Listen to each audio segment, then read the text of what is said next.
எல்லோருக்கும் வணக்கம். இன்றைக்கி நம்ம தொடர்ச்சியாக 6ஆம் வகுப்பு சமச்சீர் கல்வியில் அறிவியல் பகுதியிலேருந்து 2ஆம் பருவத்தில் பொருளை பிரித்தல் அப்படிங்கிற பாடத்துலேருந்து வினாவிடை நம்ம பார்க்கலாம்.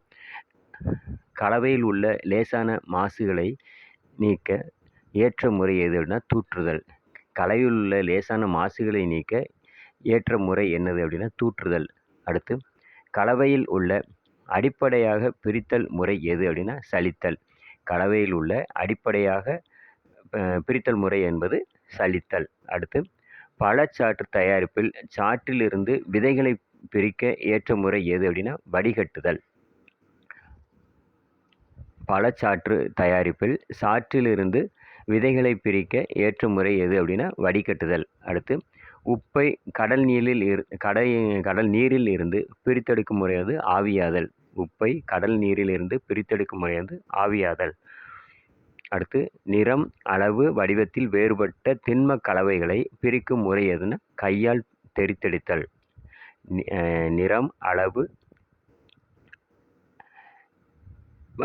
வடிவத்தில் வேறுபட்ட திண்ம கலவைகளை பிரிக்கும் முறை வந்து கையால் தெரித்தெடுத்தல்.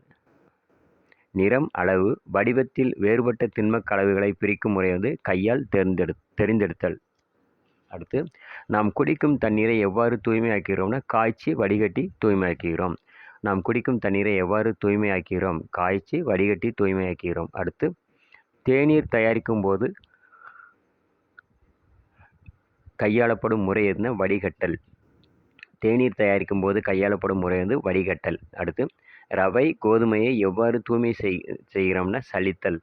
ரவை, கோதுமையை எவ்வாறு தூய்மை செய்கிறோம் அப்படின்னா சலித்தல். அடுத்து நிறம், அளவு, வடிவத்தின் அடிப்படையில் பொருளை பிரிக்கும் முறை எது அப்படின்னா கையால் தெரித்தெடுத்தல். அடுத்து நெல்லை பதரிலிருந்து பிரித்தெடுக்க உதவும் முறை தூற்றுதல். நெல்லை பதரிலிருந்து பிரித்தெடுக்க உதவும் முறை தூற்றுதல்.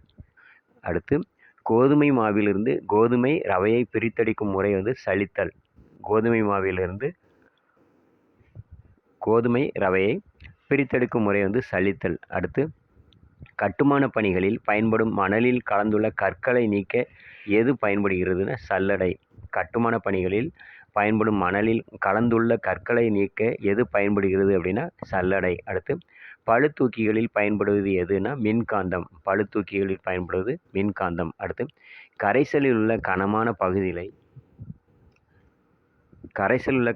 பகுதி பொருளை படியச் செய்து பின்பு மேலே நிற்கும் திரவம் வந்து தெளிந்த திரவம்.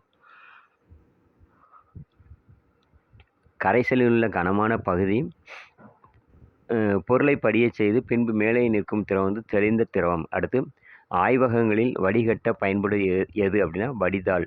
ஆய்வகங்களில் வடிகட்ட பயன்படுவது வந்து வடிதாள். அடுத்து நீரும் மணலும் சேர்ந்த கலவை பிறக்க உதவும் முறை என்னது அப்படின்னா தெளிய வைத்து இருத்தல்.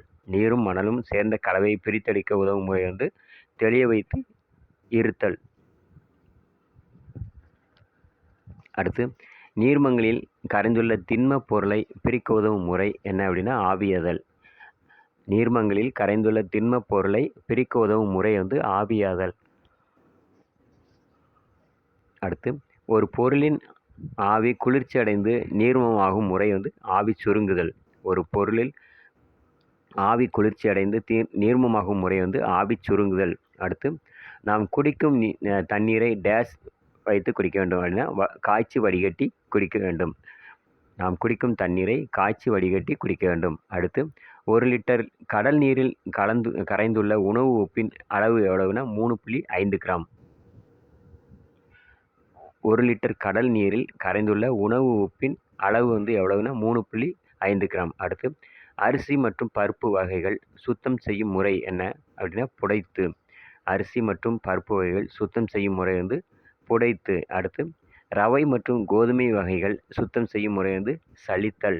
ரவை மற்றும் கோதுமை வகைகள் சுத்தம் செய்யும் முறை வந்து சலித்தல். அடுத்து மணல் மற்றும் நீரும் சேர்ந்த கலவை பிரித்தெடுக்கும் முறை வந்து வடிகட்டுதல். மணல் மற்றும் நீரும் சேர்ந்த கலவை பிரித்தெடுக்கும் முறை வந்து வடிகட்டுதல். அடுத்து உப்பளங்களில் கடல் நீர் எந்த முறையில் பிரித்தெடுக்கப்படுகிறது அப்படின்னா ஆவியாதல். உப்பளங்களில் கடல் நீர் எந்த முறையில் பிரித்தெடுக்கப்படுகிறதுனா ஆவியாதல். அடுத்து கரும்பு சாறிலிருந்து சர்க்கரை எந்த முறையில் பிரித்தெடுக்கப்படுகிறதுனா படிகமாதல். கரும்பு சாற்றிலிருந்து சர்க்கரை எந்த முறையில் பிரித்தெடுக்கப்படுகிறதுனா படிகமாதல். அடுத்து ஒரு திண்மம் உருகாமல் நேரடியாக ஆவியாதல் மாறும் நிகழ்வு என்னன்னா பதங்கமாதல்.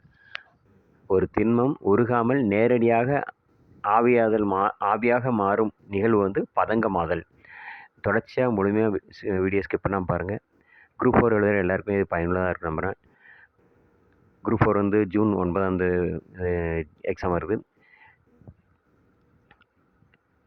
மேற்கொண்டு நம்ம சேனலை சப்ஸ்கிரைப் பண்ணாங்க, மறக்காமல் சப்ஸ்கிரைப் பண்ணிங்க. சேனல் பிடிச்சிருந்தா கண்டிப்பாக மறக்காமல் சப்ஸ்கிரைப் பண்ணுங்கள். நிறைய பேருக்கு ஷேர் பண்ணி விடுங்க, எல்லாருக்கும் பயனுள்ளதாக இருக்கும்.